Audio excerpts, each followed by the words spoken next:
Mahigit 200 katao ang nasawi sa pagguho ng isang minahan sa bayan ng Rubaya sa Democratic Republic of Congo ayon sa mga otoridad.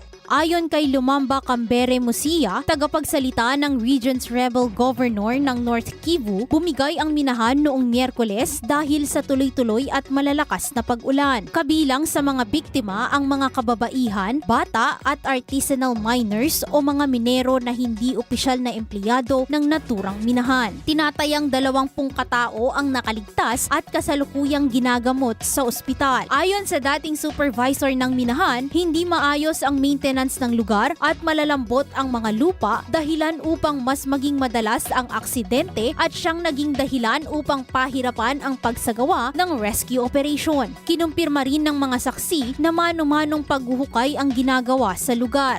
Samantala, personal namang bumisita noong Biyernes si Governor Erasto Bahati Musanga sa mga biktimang nakaligtas sa naturang insidente. Ang Rubaya ay isa sa mga bayang kontrolado ng M23 rebels na ayon sa mga international observer ay sinusuportahan ng Wanda, isang paratang na matagal nang itinatanggi. Ang mga minahan sa Rubaya ay tinatayang may 15% ng pandaigdigang supply ng coltan at kalahati ng deposito nito ay mula sa Democratic Republic ng Congo. Ang tantalum ay isang uri ng metal na mula sa coltan. Kilala ito bilang conflict mineral tulad ng tin, tungsten at gold at matatagpuan lamang ang mga ito sa Eastern Democratic Republic ng Congo. Ang tantalum na mula sa coltan ay isang mahalagang sangkap sa paggawa ng smartphones, computers at iba pang electronic devices. Mula 2024, kontrolado na ng M23 ang mga minahan at inakusahan sila ng United Nations na nagpapataw ng buwis sa sektor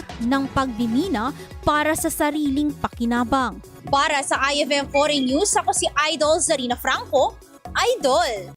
IFM News.